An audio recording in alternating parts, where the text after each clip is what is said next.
Some lakum ke bari selfie bachna.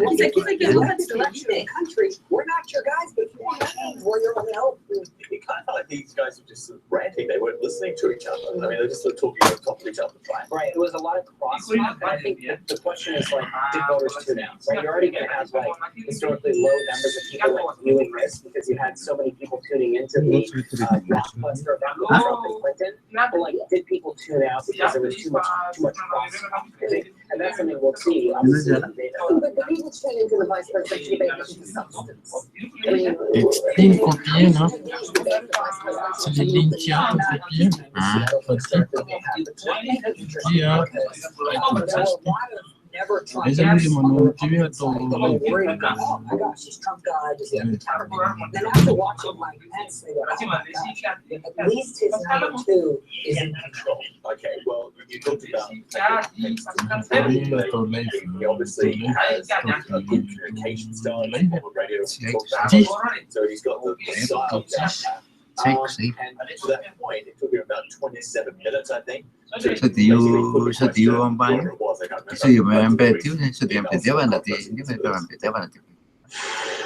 Hillary Clinton had a private server in her home that had classified information on it about drone strikes. Emails from the President of the United States of America were on there. Her private server was subject to being hacked by I'd like to ask you about Syria. we could put cybersecurity first if we just make sure the next Secretary of State does the investigation. So, you know, does Mike Pence then become the debating coach for Donald Trump? But, you know, Donald Trump doesn't really like people who are better than him, who do things better than him. Does Donald Trump now hate Mike Pence? No, Donald Trump will probably say, see, I hire good people, I surround myself with good people. But Donald Trump can learn something from tonight. And I think he will, whether he admits it or not. I think he will. Your own CNN poll showed that it's Democratic. That's right. MSNBC said that Pence was the winner. And it's because he drove the conversation, and he didn't take the traps that Kane was laying out. So, look, I think Trump is going to learn a thing or two, but we'll see on Sunday. Dave, is there anything the Clinton campaign could point to tonight, from tonight, and Mandi, say sniffing. that was a win, that's a point in our Well, I think on the facts, right? I think the reality is like we won on substance, we won on the issues, and we won on the facts. The reality is that Mike Pence he wasn't the defender in chief tonight of like backing up everything that Donald Trump has said on the campaign trail. In fact, he continued to pivot away from everything that Donald Trump said and to change the subject, frankly, because I don't think he wants to back himself into a corner 4 years from now if Donald Trump loses when he runs. He doesn't want to have to answer those questions about why the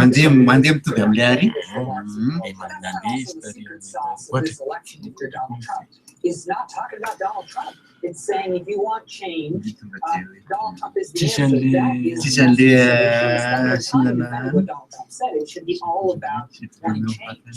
We talked about Tim Kaine, who was attacked dog as a rabbit pit bull, and he tried. Boy, did he try! 70 times. Yeah, he dropped it 70 times.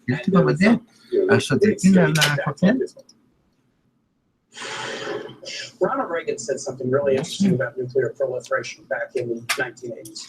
He said the problem with nuclear proliferation is that some fool or maniac could trigger a catastrophic event. And I think that's exactly what President Reagan warned us about. Senator, that was even beneath you and Hillary Clinton, and that's pretty low. I mean, let's just be clear here. The Democrat vice presidential nominee just called the Republican presidential nominee either a fool or a maniac. And Pence, at that point, he almost bit, but then he pulled back. I was showing the discipline that he had going. And it's also a heart attack for Kane to make because Pence is so under control. He's so calm. So to say, you're a maniac, you're taking control. It's a hard argument to make on that stage when you've got a skilled tactician on the other side. So then that begs the question as we talk about preparation as to the way he was prepared and the strategy they laid out for Kane. I mean, this comes back, your strategist, Dave. Did they get it wrong? Well, look, I think it's emblematic of the fact that, like, Tim Kaine is no Hillary Clinton when it comes to debates, right? She killed it last week, and I think she's going to kill it again on Sunday. But I think, yeah, perhaps he was too excited. I think he should have been more surgical and more methodical in his attacks rather than doing the kitchen sink. But look, Tieto there lively. is like, there is some value in what he said when it came to the nukes. I mean, Donald Trump is a guy who has called for more nukes around the world, whether it's Korea, Japan, South Korea. I mean, that's pretty like unbelievable. Because he was doing an oppo dump the whole debate. Every time there was a question, he was like, "Oh, by the way, did I mention that Donald Trump?" Ay, hindi ay tanan nila Diyan klikira nila sa Here's what happened. menu. He over-prepared the vice presidential nominee. And I think the Clinton team came in confident. Tisaktikan itu nasa television ba tisaktikan yung Foto Well, they also probably thought that he was like going to go and defend point by point all of the attacks against Donald Trump, which he just pivoted away from. But then doesn't that come down to know thy opponent? He does, right? So something went wrong. Right. I think at the end of the day, though, like we still got our points across, and we're still talking about the substance and the issues that were raised this The evening. Clinton campaign is very lucky the VP debates don't matter. Break really long some of the time. On the issue of Russia and Vladimir Ay, Putin. telas at This spagatory came up na time and again. And Pence, this is one area where Pence did it. From Trump, he called Putin a small bullying leader, and then in Syria, he actually suggested that the U.S. should use direct military force. The provocations by Russia need to be met with American strength. And if Russia chooses to be involved and continue, I should say, to be involved in this barbaric attack on civilians in Aleppo, the United States of America should be prepared to use military force to strike military targets to prevent them from this humanitarian crisis that is taking place in Aleppo. And again, this was an important point because it does seem to suggest that he is conflating Russia and Syria in the same conflict and suggesting maybe some kind of conflict with the Russians. That was a big statement tonight. It I was. think it's going to be, it's going to come up again on Sunday, and Trump better be prepared to Yung go isa into a ba, little more Sunday, depth so- on it. It's not Oh, that should be fine then. No problem, right? He's a policy expert. He was one of the generals. Dala na sila, likas daw. You're gonna wonder though whether Speaker Ryan's looking at this performance from Mike Pence thinking, it's got the wrong one. Yeah, is there a rule switch? Yeah, exactly. Because he was calm and fluent, right? He kind of had, he held He his did an excellent job, and honestly, if he were at the top of the ticket, Republicans would be up right I now. can see you dreaming now. But he was just like all those 16 other guys that Trump saw to. Sure, yeah, it was an anti-establishment election, could have got through a primary, that's a good sign. Okay, thanks guys. Thank you. Appreciate that here with us. Thank you. Okay, we'll move on now. The cleanup begins in Haiti after one of the strongest storms there in 50 years.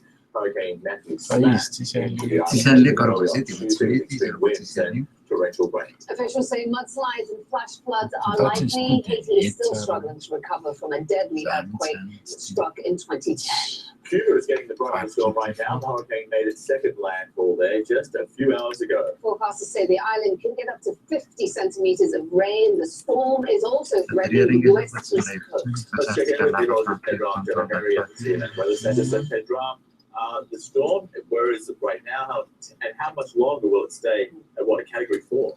Correct, yeah, it's a category 4, and I think really not going to weaken much over the next several days. And the main reason for that is even when it impacted Cuba, the eastern periphery of Cuba received a landfall right across this region. So very little interaction with mountains. And then, of course, the Bahamas ahead of it. If you know much about the geography of the Bahamas, you know very little in the way of elevation gain. Oftentimes when hurricanes make landfall in the Bahamas, they don't even recognize the Bahamas as being in their path. They go directly through them and cause destruction across the area. But here you go, Hurricane Matthew, as it moves across this region over the past several days. We've tracked this now for over 100 hours. Since last Friday, this storm has kept a category 4 or category 5 status. That is in fact more than all Atlantic hurricanes combined over the past 8 years. That's how long this storm has been able to keep So, such a serious pace across this region as it moves over the area. Now the forecast, working way forward over the next couple of days, we know it'll push through the Bahamas in the next 24 hours, still in category 4. Again, a lot of interaction here with flat terrain, really going to be destructive when you consider the area here.